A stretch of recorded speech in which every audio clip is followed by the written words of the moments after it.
Hello' student, আজি আমি তোমালোকৰ ক্লাছ 10ৰ এচিড ক্ষাৰক আৰু লৱণ এই চেপ্টাৰটোৰ প্ৰশ্নাৱলী ছেকেণ্ডৰ দ্বিতীয় নম্বৰ কুৱেশ্যনটো আমি আজি ইয়াত আলোচনা কৰিম। প্ৰথমে আমি কুৱেশ্যনটো এবাৰ পঢ়ি লওঁ। কুৱেশ্যনটোত কি কোৱা আছে? কুৱেশ্যনটোত কৈছে এচিডে ধাতুৰ সৈতে বিক্ৰিয়া কৰিলে সাধাৰণতে কোনটো গেছ নিৰ্গত হয়? এটা উদাহৰণ দিব লাগে, এটা উদাহৰণতে বুজাই লিখা। এই গেছটোৰ উপস্থিতি কিদৰে পৰীক্ষা কৰিবা এইটো আমাক দেখাব লাগে। ওকে, তো তিনিটা পাৰ্ট আছে, আমি এটা পাৰ্ট কৰিবলৈ আৰম্ভ কৰোঁ। তো প্ৰথম পাৰ্টটোত কি আছে? এচিডে ধাতুৰ সৈতে বিক্ৰিয়া কৰিলে সাধাৰণতে কোনটো গেছ নিৰ্গত হয়? ঠিক আছে, তো আমি কি জানো, তোমালোকৰ কিতাপত এইটো ডাইৰেক্ট এটা ৰিয়েকশ্যন বিক্ৰিয়া এটা দিয়া আছে, য'ত কোৱা আছে যে এচিড আৰু ধাতুৱে বিক্ৰিয়া কৰি এচিড প্লাছ ধাতু বিক্ৰিয়া কৰি কি দিয়ে? লবণ প্লাস হাইড্ৰোজেন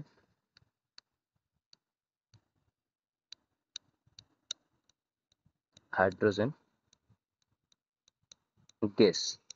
এইটো ডাইৰেক্ট তোমালোকৰ কিতাপৰ এটা ৰিয়েকশ্যন দি আছে, তোমালোকে ভালদৰে লক্ষ্য কৰা দেখুৱা পাবা। চ' এইকেইটা আমাক এক্সাম্পলৰ সৈতে কি কৰিব লাগে? বুজাই দিব লাগে। বুজাব লাগে যে হাইড্ৰোজেন গেছ যে নিৰ্গত হৈছে, এটা এটা এক্সাম্পল দিয়ে। কেনেকৈ এক্সাম্পল এটা আমি দি আছো। এক্সাম্পলটো হ'ব, আমি ধাতুৰ কাৰণে কি ল'ম? ধৰি লওক মেগনেছিয়াম লৈছো। তো মেগনেছিয়াম ধাতুটো আমি লৈছো, ঠিক আছে। এতিয়া কিছুমানৰ যদি এইটো অসুবিধা হয় যে ধাতু কোনটো পদাৰ্থ কোনটো এইটো চিনাক্ত কৰোঁতে অসুবিধা হয়, তেন্তে তোমালোকে এটা কনচেপ্ট মনত ৰাখিব পাৰা, যিটো তোমালোকৰ চেপ্টাৰ এটা আছে নহয়, 5 নম্বৰ চাগে চেপ্টাৰ হ'ব, মলৰ পৰ্যায়ত নিৰ্বিভাজন। সেই চেপ্টাৰত যিবোৰ মৌল দি আছে 100 পৰা 118 লৈকে যিবোৰ মৌল দি আছে, এইবোৰৰ ভিতৰত 1 পৰা 20 লৈকে, মানে 1ত কি আছে? হাইড্ৰোজেন, আৰু লাষ্ট 20 নম্বৰত কি আছে? কেলছিয়াম। হয়, তো 1 পৰা 20 লৈকে যিবোৰ মৌলৰ লাষ্টত কি আহিব? ইয়াম। লাষ্টত কি আহিব? ইয়াম আহিব।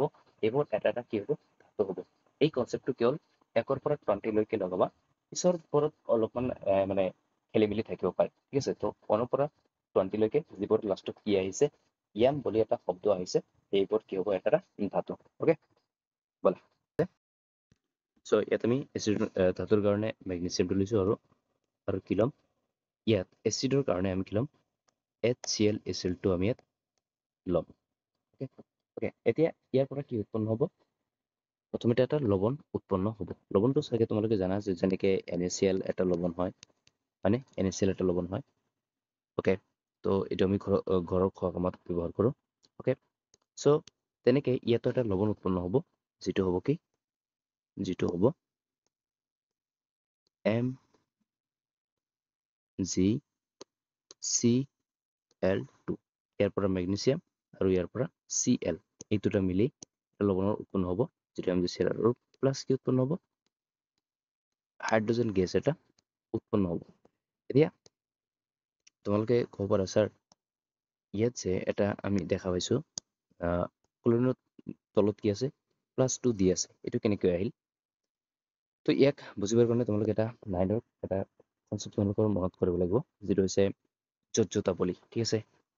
আৰু কোষ বুলি কিবা এটা আছিল নহয়, এনেকে চাবা 2 8 8 18, হয়নে? এনেকুৱা এটা যাদু সংখ্যা বুলি কোৱা হয়। আৰু ইয়াত কি আছিল? কোষ আছিল, চেল আছিল, যেনেকে KLMN।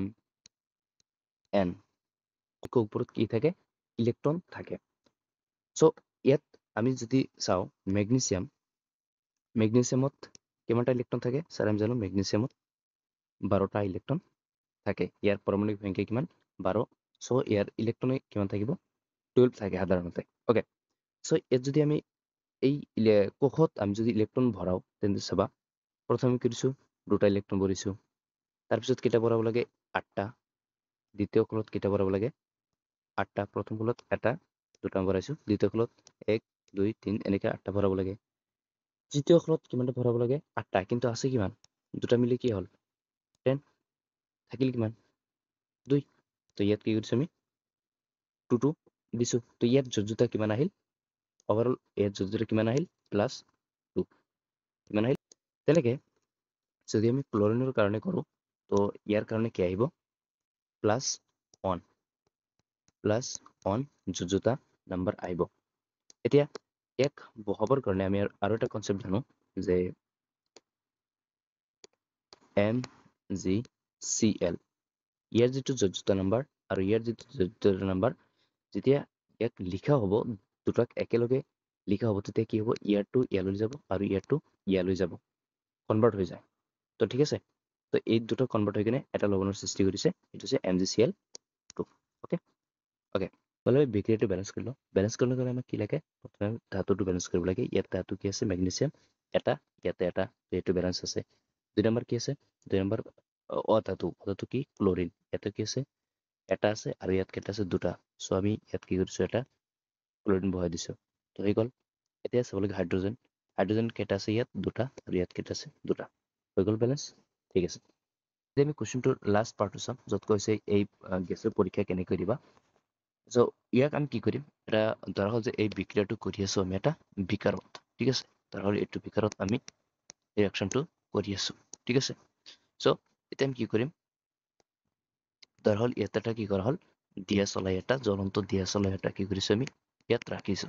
এতিয়া কি হ'ব যে এই যে গেছ ওলাই আছে, এই গেছবোৰে এই দিয়া চলাইৰ লগত এটা শব্দৰ সৃষ্টি কৰিব আৰু জুই জ্বলি উঠিব, বেছিকে জুই জ্বলি উঠিব। যাৰ পৰা গম পোৱা যায় যে এইটো এটা হাইড্ৰজেন, কাৰণ হাইড্ৰজেনে কি কৰে, জ্বলন্ত বস্তুৰ লগত বা দিয়া চলাইৰ লগত কি হয়, খুন্দা খাই কিনে এটা শব্দ সৃষ্টি কৰে, শব্দ সৃষ্টি কৰে আৰু জুই জ্বলি উঠে। ঠিক আছে, ইয়াৰ পৰা আমি গম পাওঁ যে এইটো এটা হাইড্ৰজেন গেছ। অ'কে, তো এতিয়া আমি এই কুৱেশ্যনটোক যদি এক্সামত আহে আমি লিখিম কেনেকৈ, তো সেইকাৰণে তোমালোকে চাবা, মই দেখাই দিছো কেনেকৈ লিখাৰ কাৰণে। এইটো চোৱা যে আমি কি কৰিছো, এচিডে ধাতুৰ সৈতে বিক্ৰিয়া কৰিলে সাধাৰণতে হাইড্ৰজেন গেছ নিৰ্গত হয়। ঠিক আছে, এনেকৈ লিখিলা। পিছত আৰু কি হ'ল যে উদাহৰণ কেনেকৈ দিবা, যদি মেগনেছিয়াম ধাতু হাইড্ৰক্লৰিক এচিডৰ সৈতে বিক্ৰিয়া কৰে তেন্তে বিক্ৰিয়াটো হ'ব এনেধৰণৰ। আৰু পৰীক্ষাটো কেনেকৈ কৰিলো, ছাৰ পৰীক্ষাটো কৰিলো এনেকৈ যে এখন জ্বলন্ত দিয়া হলাই সেই গেছৰ ওচৰত আনিলো, গেছটোৱে পপ শব্দ কৰি জ্বলি উঠে, এইটো হাইড্ৰজেনৰ গেছৰ বৈশিষ্ট্য। ঠিক আছে, ইয়াৰ পৰা আমি গম পাইছো, তো এইটো লিখিলো। ঠিক আছে, থেংক ইউ।